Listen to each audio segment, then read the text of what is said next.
Hey guys, welcome to StephSellsHomes podcast.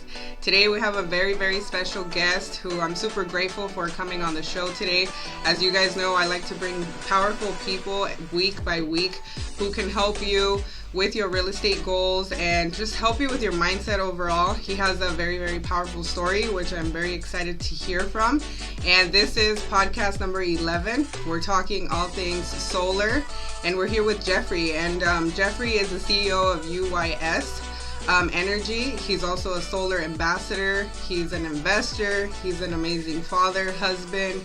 I mean, what aren't you good at? Like, tell us what you're not good at, and tell us who Jeffrey is. And thank you again for being here today.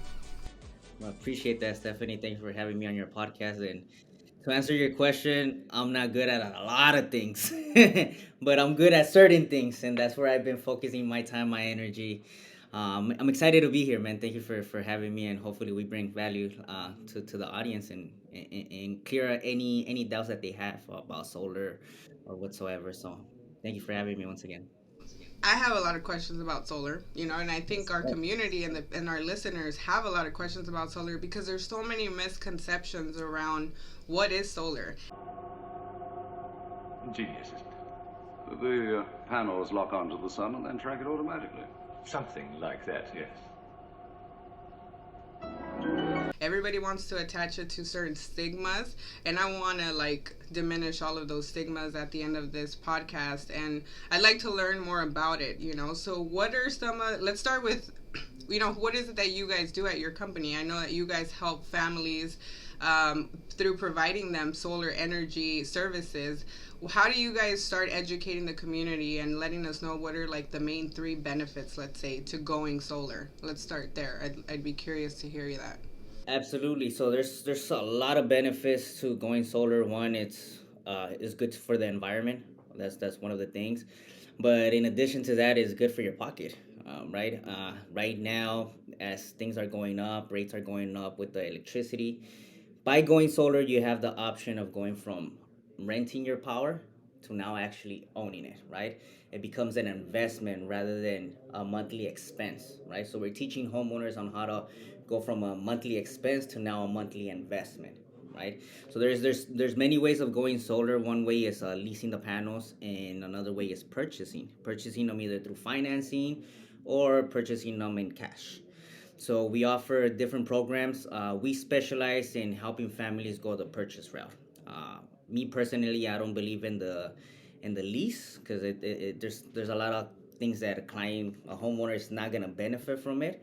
So we want to make sure that when I sit down or any of our team members sit down with a homeowner, our intentions is to educate them, to inform them, to prepare them. So like that, they know not only the good side of solar, but more importantly, the bad and the ugly. How ugly it could get when things are not done the right way, right? So we take our time with our clients. Our company, that's what we stand for. Our mission is again to educate families on the right way of going solar, how they could benefit. So number one is they could add value to their property right away by purchasing their panels, right?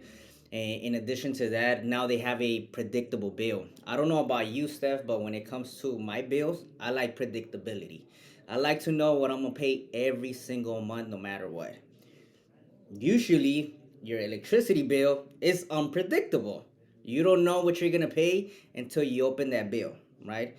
And that's one of the reasons why a lot of homeowners, especially middle class families, they're very frugal when it comes to their AC because they're afraid of getting that high bill the following month.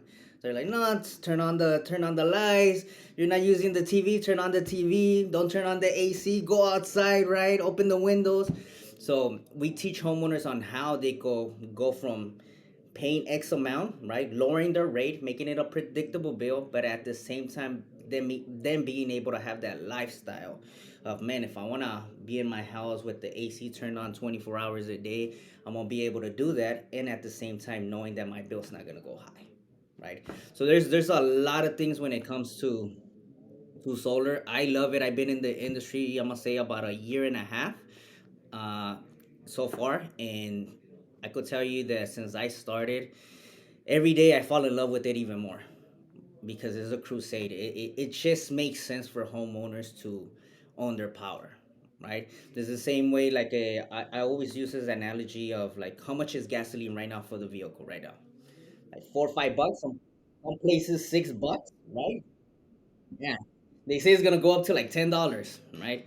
So I'll give you an example. Like let's just say that I come to you, Steph, and I tell you, Steph, you have an opportunity of being able to buy your gasoline for your vehicle at 99 cents a gallon, right? Right now it's 5, $6. You have an opportunity of buying it at 99 cents. Not only that, but you have an opportunity of locking in that rate for the next 20 years. I have a question for you. Would you do that? Would you take that? All day, All all day, day. right? It's like, where do I sign? Especially as a realtor, Right? because It's we like when I'm drive a lot, driving right? around, I'm gonna have a locked in rate for the next 20 years. So whether the gasoline goes up to $10, $20 a gallon, doesn't matter because I have it locked in at 99 cents. That's exactly what we teach homeowners how to do when it comes to electricity. They're paying an X amount for their kilowatt hour. We're teaching homeowners on how they could pay a lower amount and lock in that rate for 10, 20 years. Not only that, but in the event that they finish paying off those panels, now they have free electricity. Now they added value to their property instead of throwing away on a monthly basis.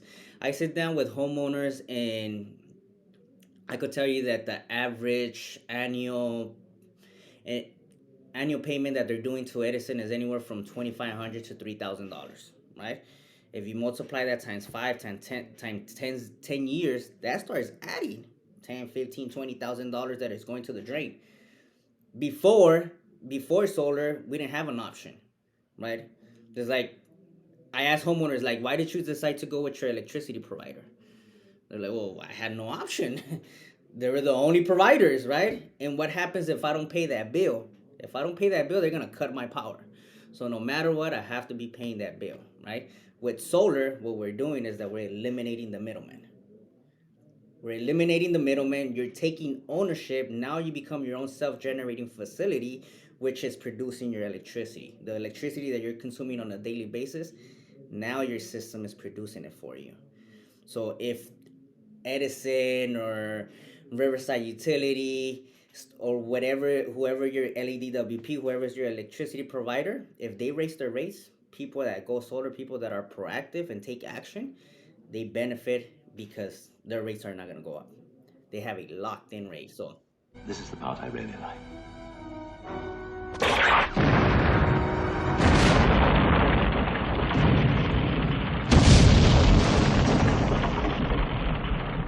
Now that's what I call solar power. You went over more than three. I wrote down like six actually, but the top three that I would take away is the fact that, it raises the value of your property is just like the cherry on top, right? But the fact that you can have a predictable bill. I mean, take that with anything. Apply it to a predictable business. Who doesn't want a predictable business, right? I would rather have that than have something that I don't know what my next bill or what my next month is going to look like, right? You also talked about lifestyle. I can't agree like more. It's definitely a lifestyle when you don't have to worry about whether you can turn up the AC or turn it up on the heater, in the winter months. It's amazing that you can literally just have that option now, something you didn't have before. So let's talk about numbers. I know most people are like, all right, cool, it's a lifestyle, I can predict my bill, I can finance it at 20 years, it makes sense. And you broke down the Edison average, which is nice, 25 to 3,000 bucks a month. But when you're talking solar panels, I know a lot of people have stigmas, especially our Latino community, like, oh, I don't want to buy them or I don't want to lease them because whatever their reason is. What are some of those costs that they would have to look up front, But at the end of the day, I still think it's great because it's an investment. But just so people have a better understanding and they know what to expect, like, okay, if I'm going to tap into solar, how much am I looking to spend? What's ideal? Where should I begin, great questions. So first and foremost, the amount of the system, it really depends on the amount of electricity that the house is consuming on a yearly basis. So the right thing to do when you're sitting down with the family is to look at your last 12 months on how much they use and how much they spend for what they use. Based on that, that allows me, if once I get that information, that allows me to understand their habits when it comes to their electricity.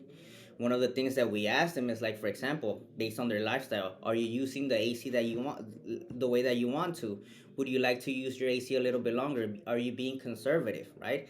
Then, based on those questions and based on the information that I get from their utility bills, I design the right system for them, right? One of the things that it could get very ugly when it comes to solar is when they build the small systems. I sit down with homeowners where they're telling me, solar doesn't work. I purchased solar, and at the end of the year, I'm still getting a bill from Edison. Like, it doesn't make sense. Like, why would I? The whole objective was to eliminate this guy right here, Edison.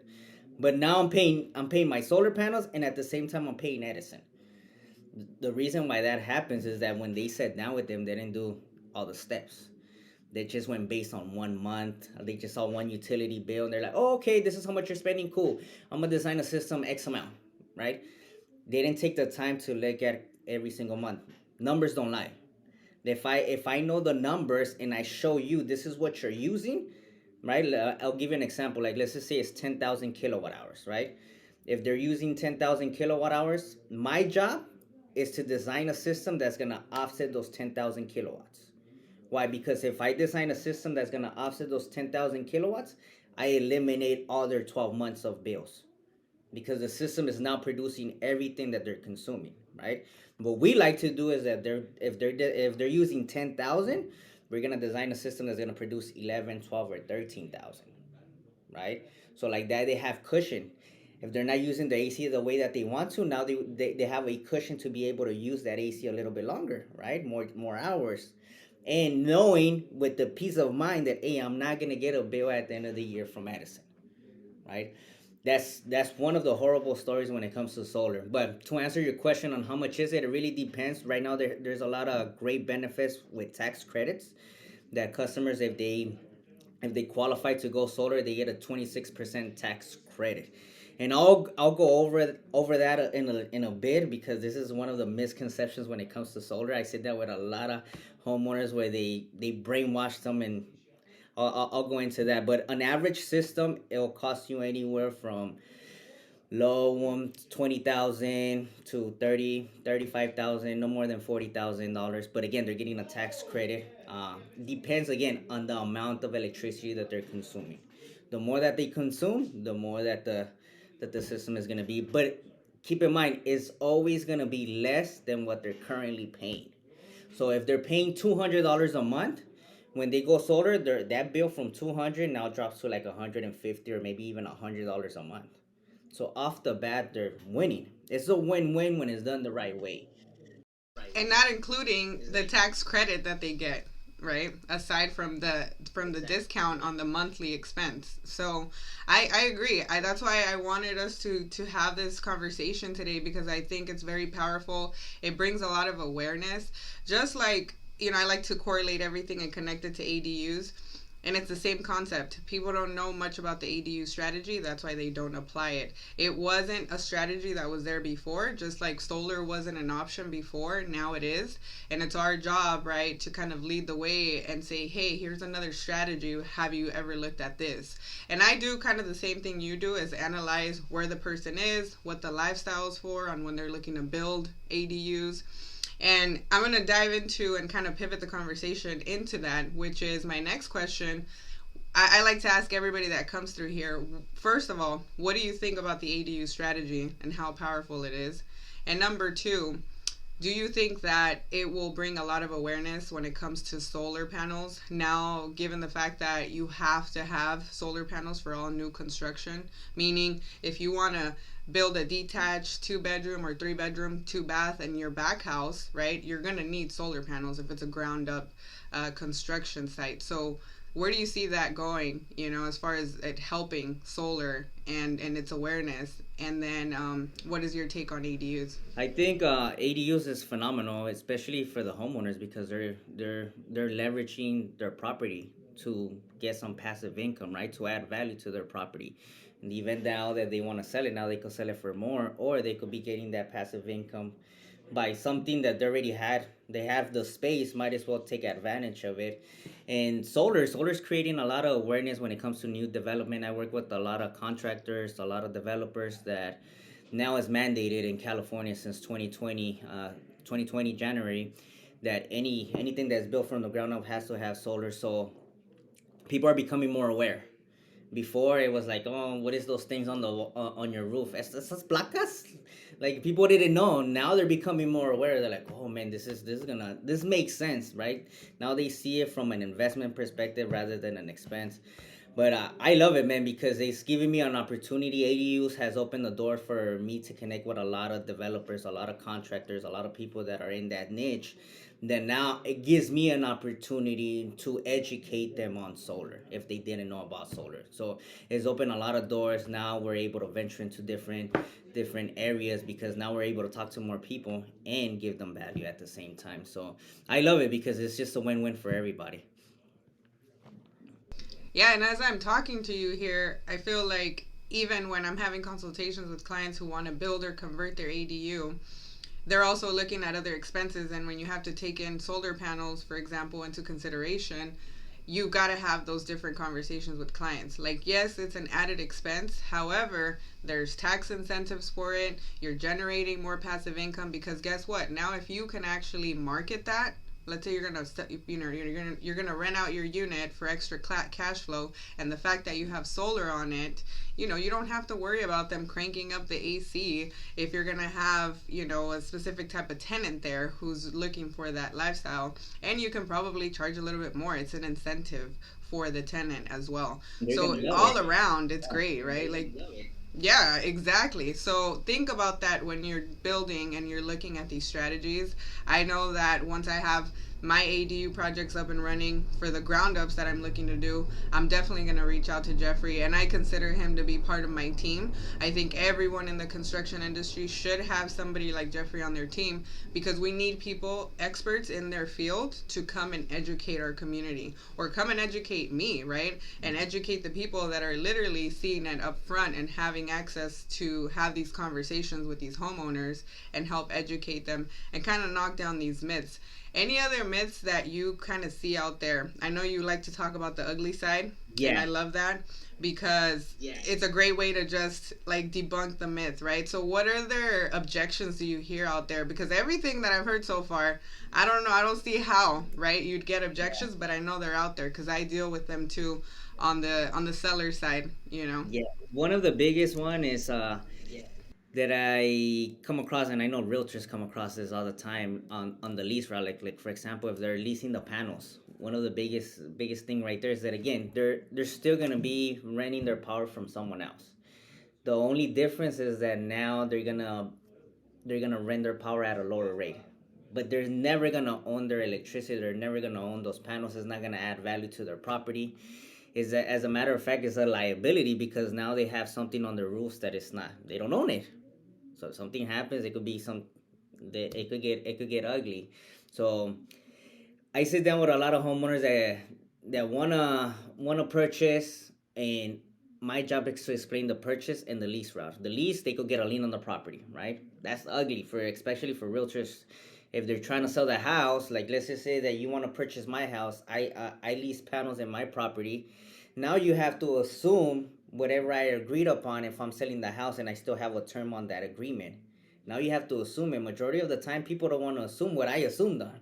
So they're gonna look elsewhere. They're gonna see that property. They're oh, this house has solar panels, but they're leased. Oh, you know what? I don't want to assume that. Let's go and look at another property, which makes it more difficult for realtors to sell. If they want to refinance their house, now they have to ask for permission to the company, whoever they're leasing their panels from, because now there's a lien on the property.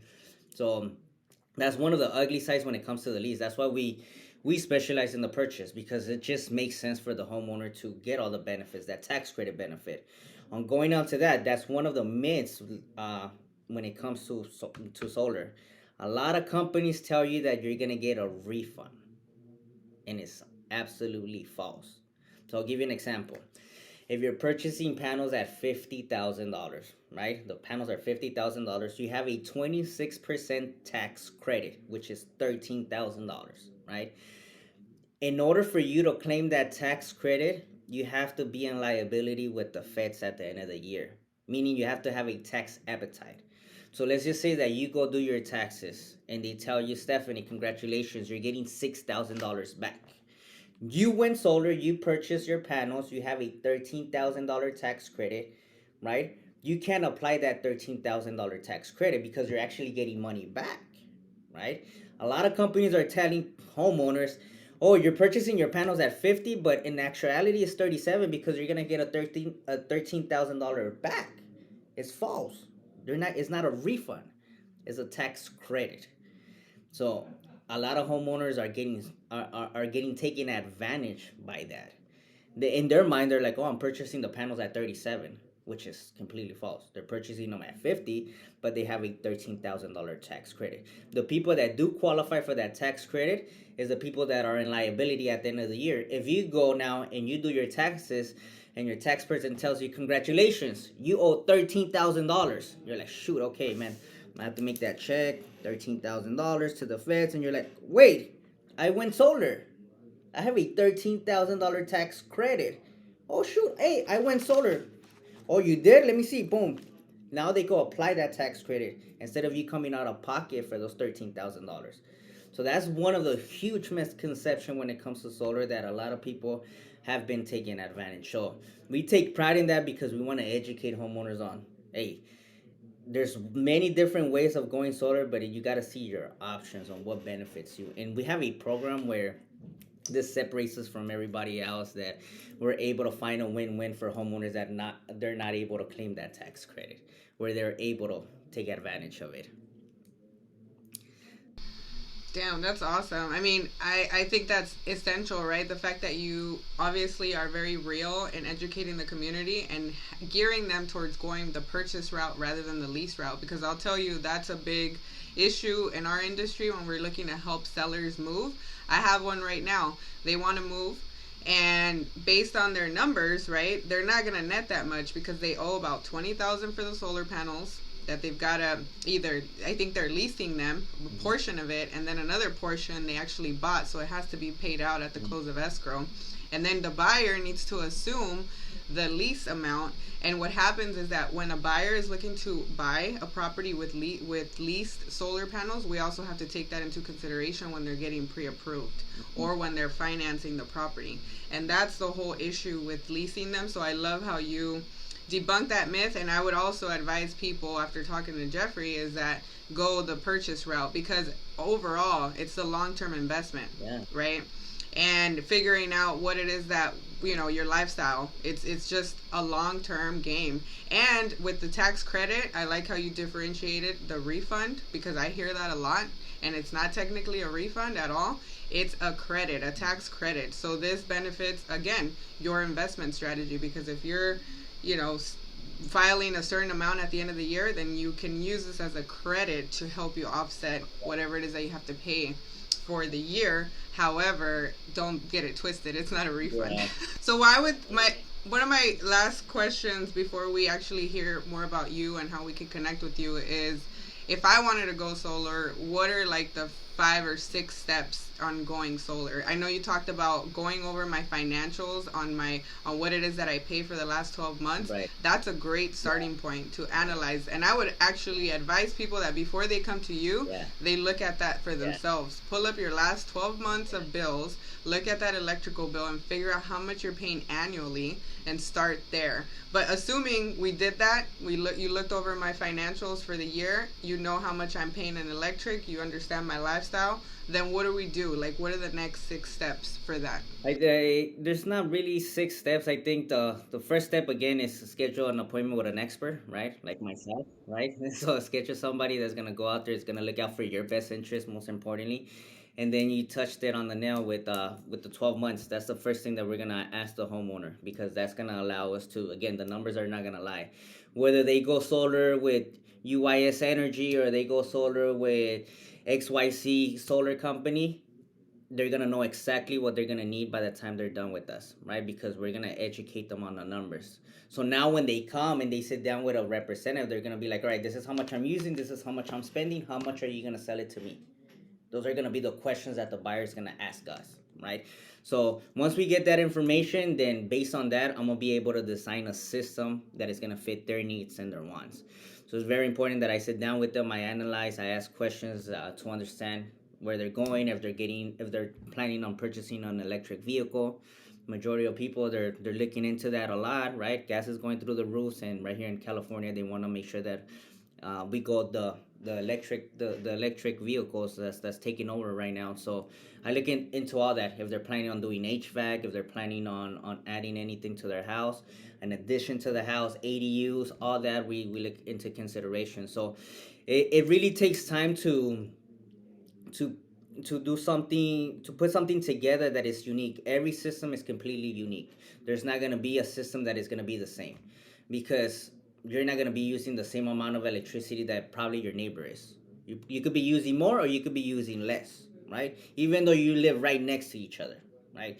It doesn't matter. It matters how much you're consuming on electricity. How much are you using? Are you using your AC? Are you keeping your lights on? So answering all those questions, once we design the system, then we pre-qualify them. Right now we have phenomenal programs where you could literally come with zero out of pocket. So you get started with us with zero out of pocket. Off the bat, if you're paying $200, I guarantee you that you're gonna be paying less with us. And again, it's not an expense anymore. It's an investment. We're literally redirecting the money that they're throwing on a monthly, on a yearly basis, and now redirecting it. I've sat down with homeowners that they lived at their property for 10, 15, 20 years, that they've been paying consistently and without missing a payment to Edison. It's like in those 20 years, you could have purchased a system, and right now you would have had free electricity. So we look into all that. Once we design the system, we get them pre-qualified. Once they get qualified, then that's when we get started and we do all the work. All they have to do is sit back and now get the whole installation process. We take care of the installation. We take care of the permits. We guide you through the whole process. We make sure that we get the plans, everything approved by the city, and then get it connected with your electricity provider. So it's pretty simple. We keep it as simple as possible. Again, we like to be transparent, and again, numbers won't lie. And that's one of the things that when I transitioned into solar, solar had been in my space for a while, but I never wanted to get into the solar industry because a lot of my business is through referrals, through referral partners like realtors, loan officers, and I will hear those horrible stories. Like, oh, I can't sell this house because these guys are screwed, man. Freaking solar sucks. And I'm like, dude, like, I don't even want to get into that industry because I don't want to be known as that guy that is screwing people from left to right. Yeah. So I'm like, no, I'm gonna stay away from that until again, ignorance. I didn't know what I didn't know. So because I didn't know that there was a right way of doing it. And once I learned that, I'm like, dude, this is a no-brainer. I need to tell everybody. If you're a homeowner, you need to go solar. If you're spending over $100 a month, you need to go solar because that's $1,200 a year. You multiply that times 5, you're looking already at 60 something hundred right there that is going down the drain. Again, it's an expense. We're gonna get that money and we're gonna redirect it, and now it's an investment. So it's pretty simple how to go solar with us. We keep it as simple as possible. But the most important thing right there is those 12 months. For example, if they have not lived there for 12 months, let's just say that they just moved into the house, I recommend that they wait a couple months, wait those summer months, so like that they know how much their electricity is gonna be, right? If they're doing an upgrade, let's just say that they're coming from an apartment and now they're moving into a 3-4 bedroom house, that electricity is gonna shoot up, guaranteed, because now they have more space. They're gonna keep a lot of more lights on without them even knowing. So that's very important to do, to know those that information, because with that information, then it makes it easier for us to design the system. And again, now they'll know. Like for example, if we design a system that is using 10, that is producing 10,000, and they know that their system is going to produce 10,000, but now they're using more. Now they're conscious of it, and at least now they're aware. Before, they don't even know. With the majority of the time, if they need 10,000 kilowatts, they're gonna reps will design a system that's gonna produce 5,000. Right? They need 10,000. They're consuming 10,000, but normally they design a system that's producing 5. So the extra 5,000 that their system is not producing, that's what they get at the end of the year from Edison. It's called a true up. It's called a settlement bill. So at the end of the year, Edison tells you, all right, your system didn't produce this, but we provided you with this electricity, so now you have to pay us. And then that's when it's like, oh man, like solar doesn't make sense. So we keep it simple. I like how you said that it doesn't make sense, but it doesn't make sense if you don't work with the right people, which I would assume that, and I know for a fact, Jeffrey has the best team, right? It really matters who you work with. Yep. I feel like just like there's a lot of misconceptions in solar, we deal with it on a day-to-day basis. Oh, realtors don't do shit. You know, they just sit back and wait for people to call them and, you know, put a sign on the yard and pray to God that it sells. But there's levels to different realtors, right? Like some realtors do that. Some, though, have a very structured business in which they know what they're doing. They have a solid team that can help them from A to B. And our process is very similar. As I'm hearing you, I'm like, okay, I also analyze. We have a situation and a conversation with our homeowners or potential buyers on their finances and their lifestyle and their exit strategy. What is it that you're looking to accomplish after all of this? And I think solar is definitely the way to go. It's an investment. That's exactly what I teach my clients when I'm teaching the ADU strategy. I'm just helping you think differently. Look at it from a different angle. If you have money in your equity sitting on your property, why not generate some cash flow? If you're looking to buy a property, why not look at the ADU strategy? That's a great way to not only be a first-time home buyer, but step in as an investor already. You get to get your feet wet as an investor, right? And if you're going to build a ground-up construction project, look at the solar panels. It's a win-win whichever way you look at it. It's a matter of shifting that perspective, and I think Jeffrey's doing an amazing job at, you know, creating that awareness, because awareness is step one. Then from there, it's like, who am I going to choose to work with that's going to get me to the finish line? Another thing you pointed out, which is awesome, which a lot of buyers don't like to deal with, is the city getting permits, having to deal with all that. You guys take care of that too. So that was another selling point for me. It's like, sign me up. Where do I sign? Because I don't want to have to go around chasing the city, getting permits, and figuring all that out, right? So I think it was great. I mean, I really thank you for all the information that you shared. And how can people get in touch with you? If they wanted to connect with you, with your services, where can they find you? Absolutely. You guys can find me on Facebook, Jeffrey Pinzon, Instagram as well, Jeffrey Pinzon. We have a YouTube channel. It's called Unleash Your Power.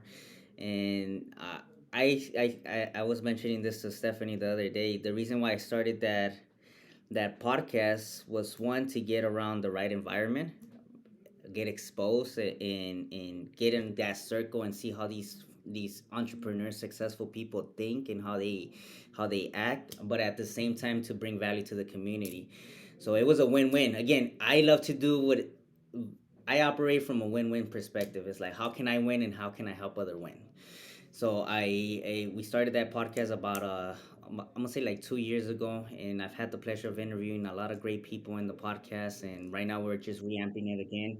Stephanie's gonna be on one of our podcasts next week, so I'm excited for that as well. And he's being humble about it, but he does a lot of amazing shit. Like, he has a very badass podcast. When I reached out to Jeffrey, and mind you, we met each other in person not that long ago at an investment event, a development event this weekend. But prior to that, I hadn't met him in person. I just saw and I liked what I saw. He's a man of faith. He obviously has, I'm assuming, a great support system for everything that he does, and all the people he's been able to interview. You gotta have like an awesome structure at home too. He's an amazing father, amazing husband, amazing team leader. I hit him up on the DMs and I was like, dude, we gotta have a podcast. And he said yes. And I was like, then we started talking and I was like, damn, our values are aligned too, where we have a purpose. It's more than us, right? It's about helping our community. We're both Latinos. I mean, there was so much alignment. And when we talked, we said, "You got a podcast?" And I was like, "I got a podcast." And he's like, "What's your purpose?" And I was like, "To help others and bring alignment and then create a network of people that we can go to," right? And so I just got to say I'm grateful that you did make the time for it today. I think you brought a lot of value. And if you guys aren't checking out his podcast, he's honestly one of the people that hold me accountable because he's interviewed a lot of great people. And it's awesome. I've seen a couple of them and I'm a huge fan now. So yeah, make sure you guys check out Jeffrey and all his stuff. You've done amazing stuff, I gotta say. And you guys just gotta take action, man. If I could leave you with something, you guys gotta just. I remember when I started the podcast, I had never interviewed anyone.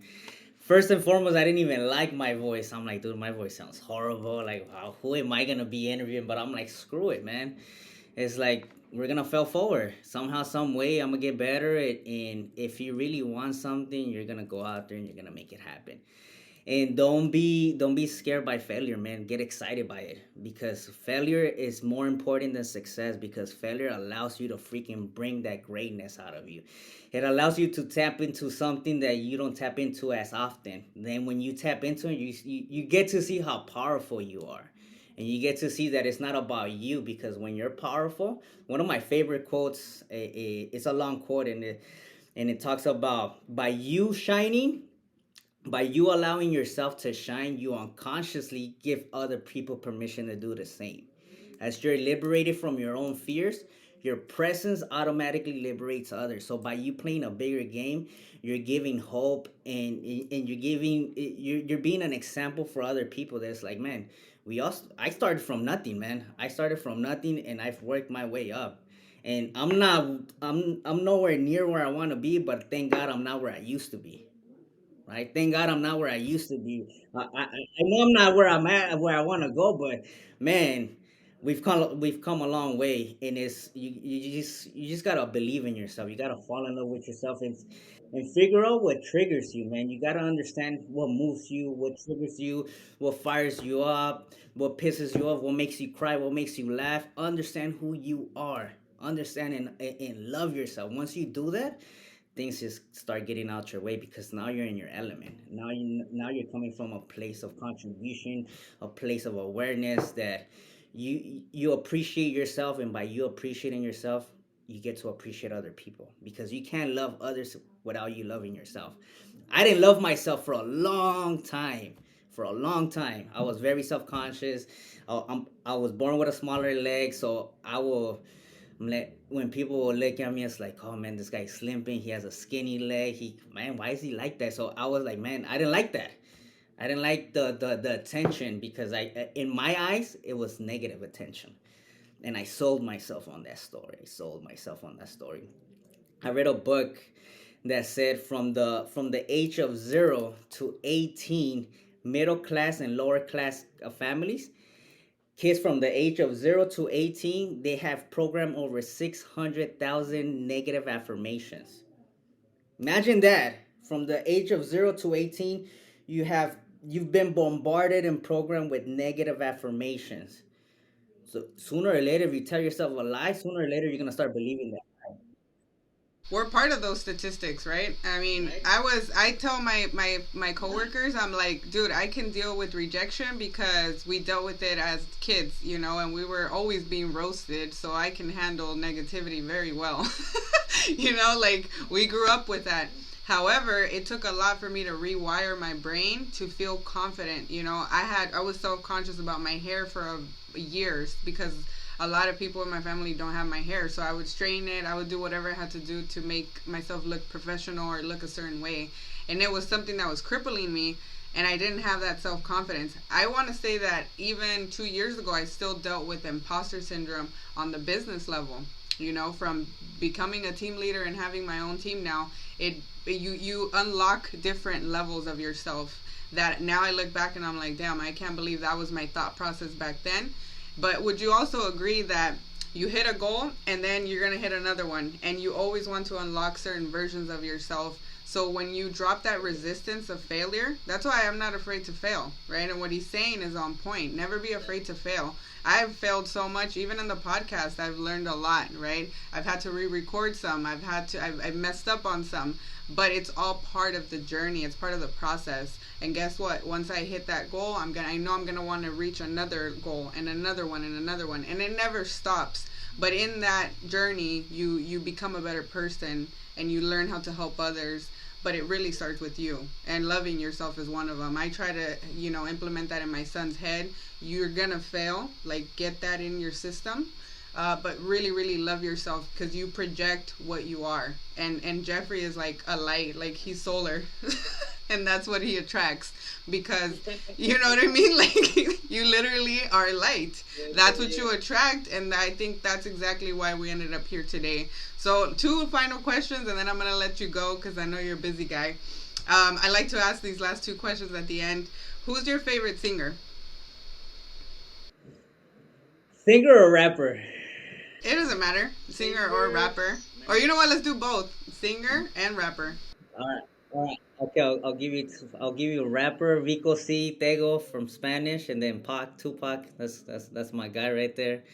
And then singing, I like Mark Anthony and some other Spanish singers, but my music is hip hop in Spanish. I love it, man. Vico C, old school reggaeton.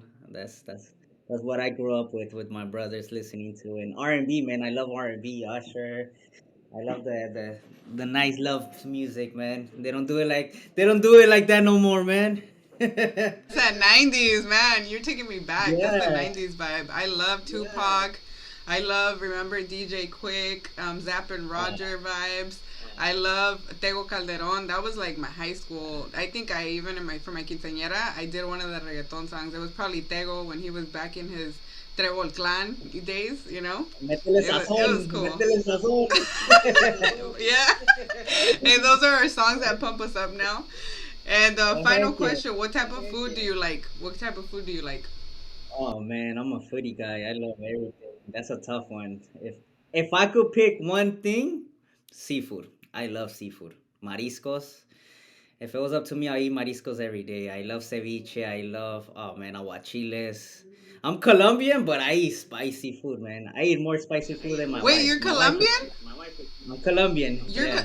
I thought you were Mexican. Nah, I'm Is- married to a Mexican, but I'm Colombian. Well, that Yeah. is so cool. What part of Colombia are you from? Bogota. Bogota. I just Yeah. interviewed somebody from Colombia. I don't know where Oh, Jonathan's at, but super cool dude. We talked about blockchain and real estate. He's out in Colombia. oh, neat. Oh, Yeah, dope. super cool dude. I'll make sure I connect you guys next time Yeah, because yeah. that's what it's about, right? It's connecting one another. But man, that's so interesting. See, you learn something every day. Had Yeah. no clue. I would have sworn it's because you're in LA. You know what I mean? Like everybody's gonna assume you're Mexican. Everybody's If you were out in Mexican New in LA. York, yeah, yeah, not cute, Colombian. But Yeah. no, that's super dope. That's so cool, and I'm glad you're married to a Mexican. I think that's why mariscos came into play. I love mariscos. My parents are from Sonora, so mariscos are Mm, heavy over there, for sure. yeah. But Nice. man, I had so much fun today. I gotta say thank you for your time. It's been a good 43 minutes, and I just gotta say thank you. I'm super grateful for the opportunity because I know you're busy. No, thank you. Thank you for having me, and hopefully a lot of people get value from it. And again, if you guys have any questions from solar, you guys can reach out to me. Again, I'm on Facebook, Instagram, Jeffrey Pinzon, and anything that I could support you guys, whether it's in business, mindset, I'm here to serve, man. We have, I'm gonna be putting together another mastermind. I've put together for the last 2.5 year masterminds every Wednesday. We have like a Zoom call. I'm gonna bring that back because one of the things that I've learned, that's what helped me stay accountable. I was very inconsistent when I put a mastermind together. I'm like, shit, I gotta deliver what I'm teaching, and so it allowed me to step up my game. So and it brings value to other people. I do it completely free. I don't charge for it.